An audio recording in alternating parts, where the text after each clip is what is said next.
It's the Friday News Roundup. We're talking about the tension between the police union and its watchdog. Plus, why so many water mains are bursting right now. And I got a preview of SEPTA's new bus system. It's Friday, March 20th. I'm Trenae Nuri, and here's what Philly's talking about.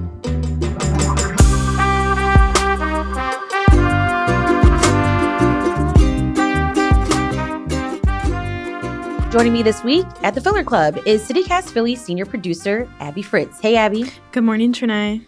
So we're going to start our conversation talking about this ongoing debate, a big question here in the city, and that is what is actually going on with the Citizens Police Oversight Commission.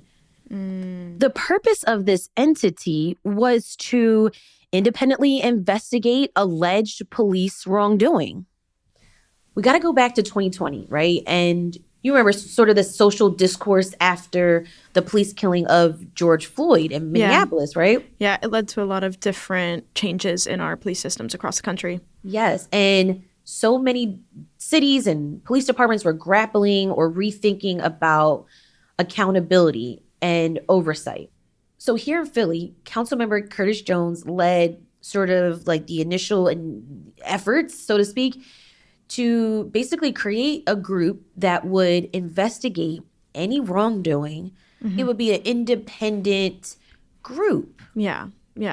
So it goes as far as city council passing legislation to create this commission. Then voters had to approve it on the ballot. And so by 2022, we get this officially launched commission, the Citizens Police Oversight Commission. Yeah. All right, cool. But now we're in 2026. And what the Inquirer has reported this week is that the commission still has not had the ability to carry out independent investigations. So the Philadelphia Fraternal Order of Police, a lot of people know them as the FOP, right? That is the police union. According to the Inquirer, they have effectively stalled the commission's ability to do what it was created to do. Why? Because they're actually they have the power to reject outside investigations. This is mind-boggling to me because isn't that the whole point? The point is to be able to have an organization that is allowed to come in and not be a part of the police, the union, like have anything to do with this organization at all, to keep it in check. So why would they have this kind of like loophole, big red, essentially, big right? red button that the police union can press so that it basically makes this whole commission obsolete? Completely confusing, right? And so then the other part to this story is that the police department, they're saying, wait, hold on. We already have an internal affairs department. We can handle these sorts of complaints and investigations. But again, like they're trying to address a problem that clearly has not been solved by internal affairs in the past.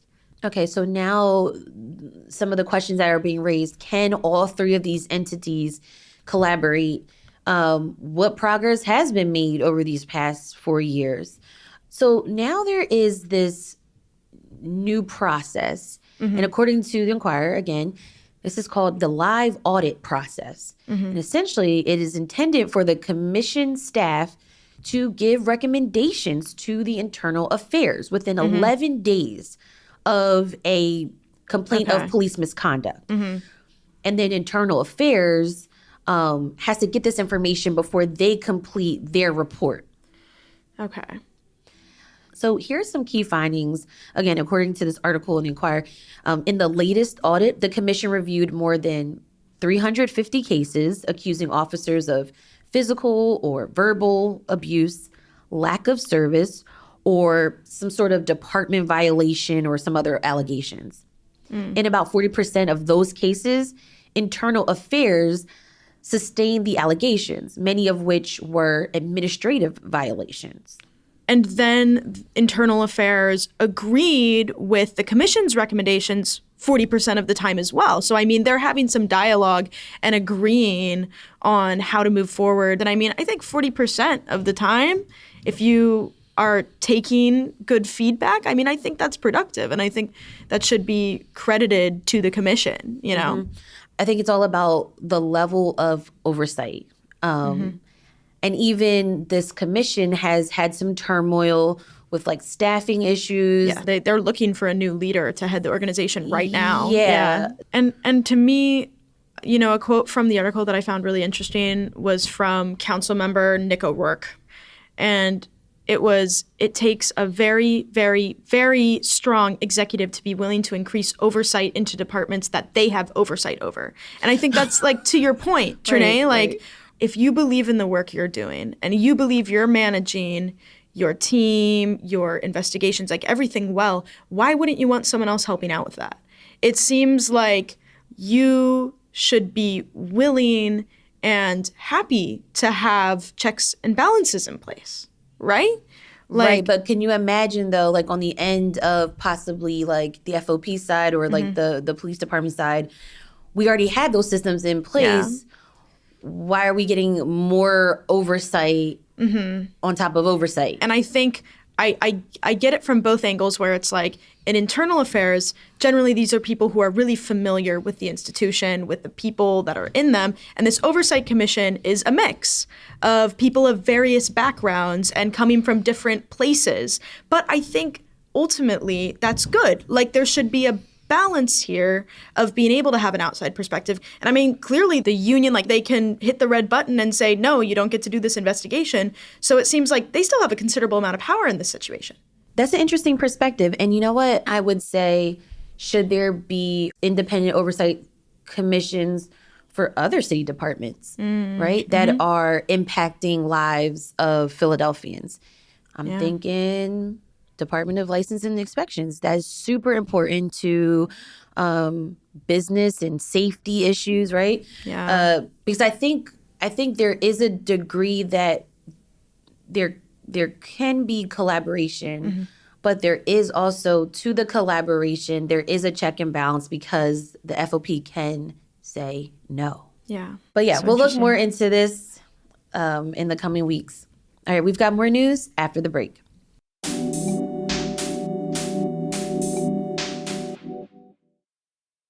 So this week I've noticed a few reports about water main breaks throughout the city, which, you know, on the surface when I was first reading it, I was like, this happens so much. It's kind of like, what now? Yeah, there are hundreds of cases every year of water main breaks in the city. And I mean, this can be considered normal wear and tear. These systems are really old and it's common for them to break.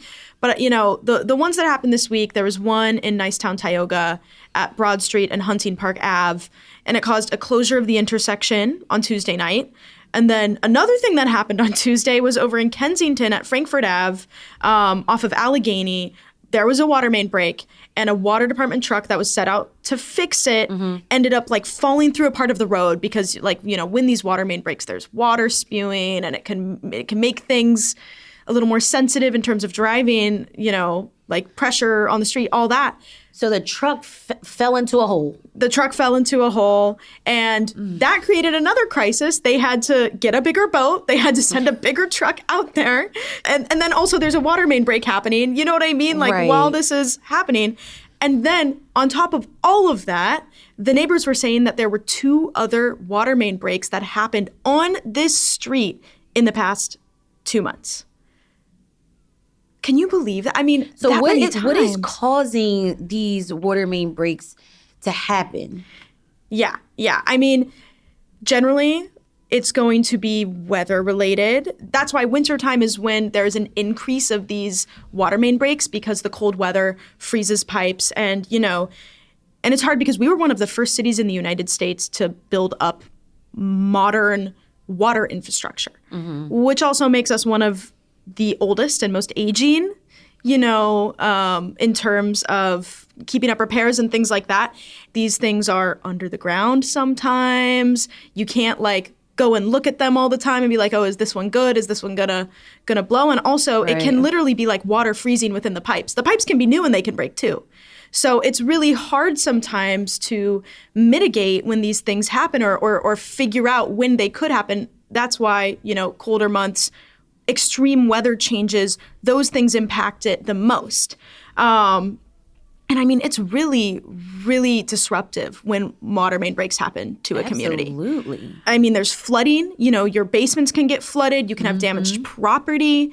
There can be street closures, road closures. And then on top of that, like, you know, if it's a really big break, water can spew everywhere. I mean, there was a main break, I think it was at like the end of last year at 9th and Montgomery, that 4 million gallons of water were spewed into the street from this break.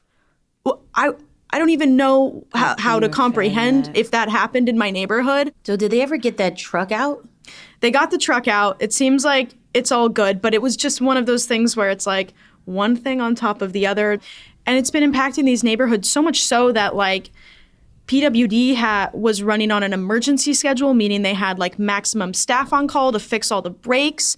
They announced that in January. And weather is such a big part of that. And we've had such back and forth weather. I mean, we had like an 80-degree day last week, and then it snowed, and then there was a tornado warning. It's been wacky weather. It's been weird. And oh my goodness. And it's not usual, too. I mean, we do get tornado warnings, but usually they don't come till later, like in the spring. So I think that's why these water main breaks, we could be seeing more of them, especially as weather continues to change, because the back and forth, the pipes expanding and contracting because of the cold, all that stuff can make that more possible. So that is so intense. But we've got more news after the break.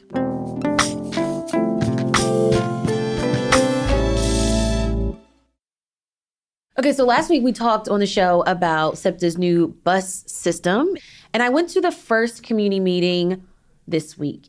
Super informative, and SEPTA's team really laid out how they're going to begin to implement this system-wide update.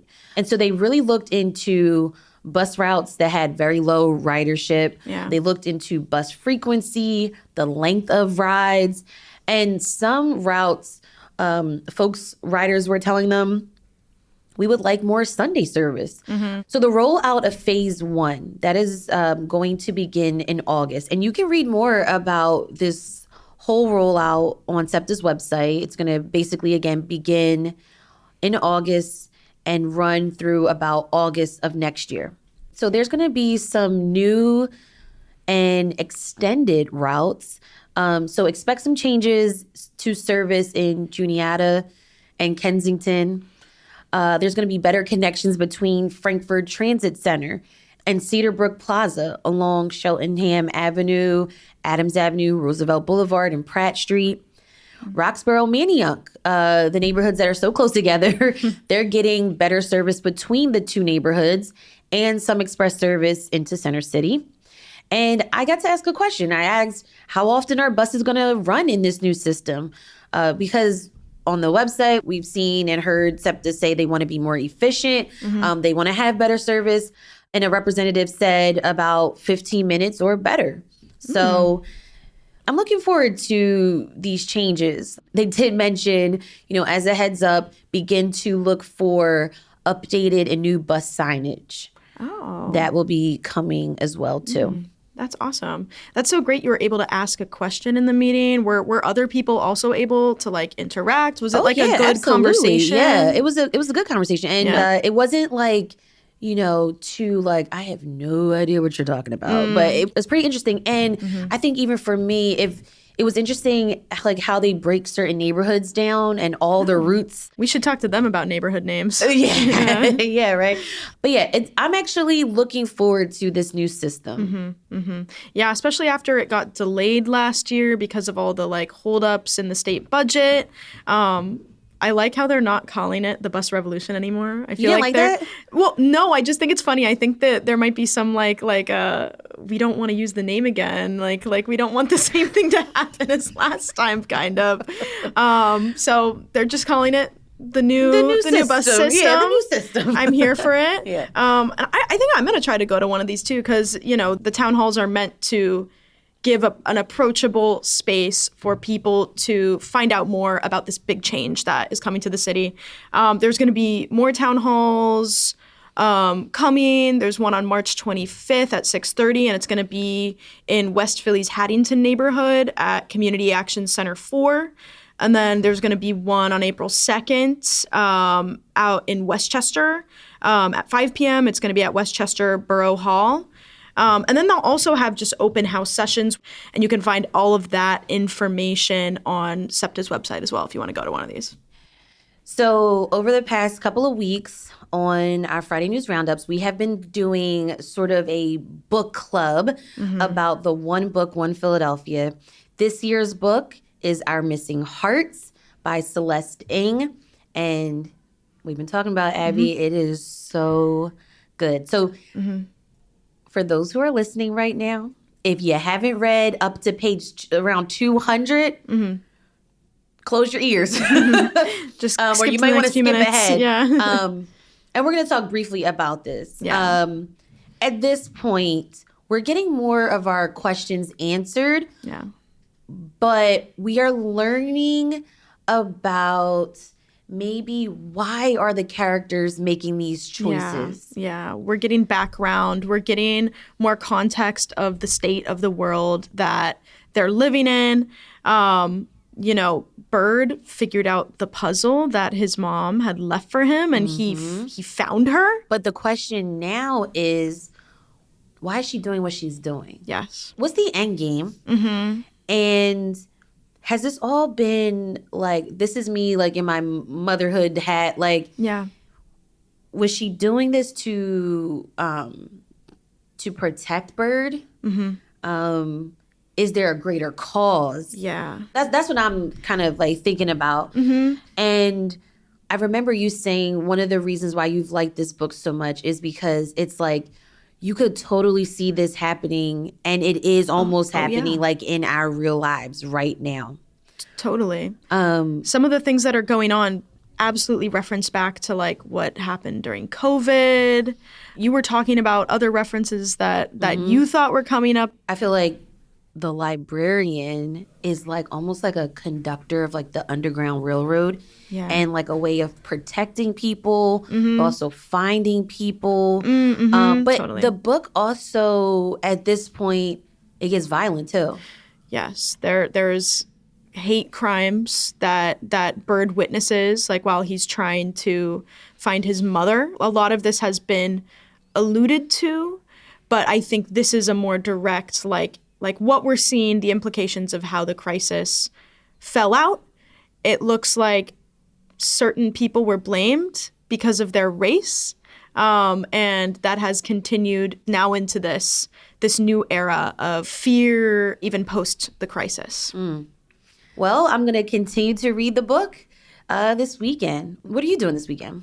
Yeah, I was going to say, I actually, depending on how the weather pans out, I was thinking about taking my hammock to Fairmount Park to knock out the last 100 pages of the book. But then also the Shofuso Japanese Cultural Center opened this week for the season. And so, I mean, that's like one of my favorite spring days is going there, going to the Japanese garden, walking around, and then sitting out in Fairmount. Maybe the cherry blossoms will start coming out soon. We've heard about how the peak season has been shifting because of the weather.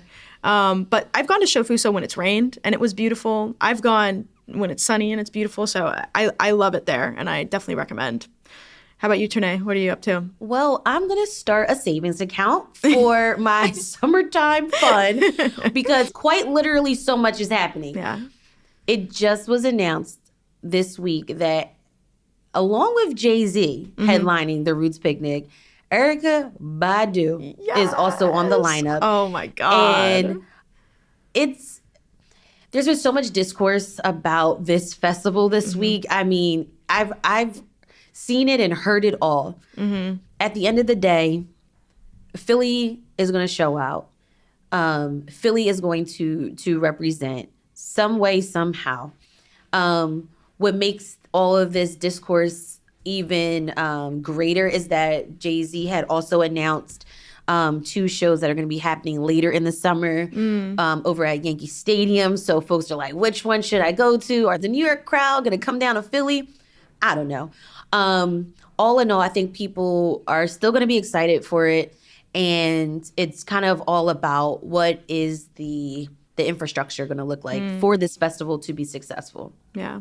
Okay, so while I'm trying to save my money, on Sunday, I'm actually going to be speaking at the Philadelphia Ethical Society for their Sunday platform about the work that we're doing here at CityCast Philly. Amazing. And really just a wide-ranging conversation about living in this wonderful, complicated, beautiful city. And that starts at 11 a.m. So if you are in the Rittenhouse Square area, come through. Yeah. And Abby, I just want to give a very, very special shout out to an incredible young man. My son, it is his birthday today. Aww. I absolutely love this kid. He made me a mother, and I just hope that you enjoy your day.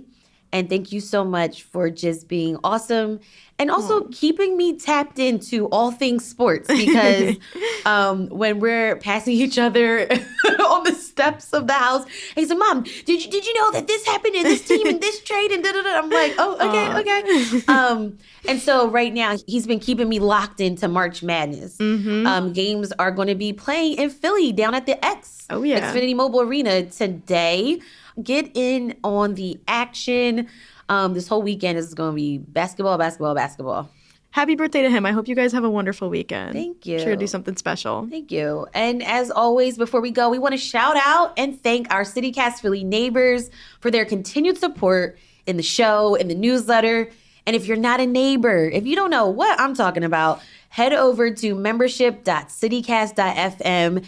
Being a CityCast neighbor is a way to keep you more tapped in to the city. We've got perks, invites to member-only events. You get a bunch of information like events that are happening throughout the week in the city before everybody else does. And we're planning more events and meetups in the coming weeks, so you don't want to miss out. So head over to membership.citycast.fm. Oh, yeah, we've got things cooking for this spring. Thanks, Abby. Thanks so much, Trenae. Have a great weekend. You too.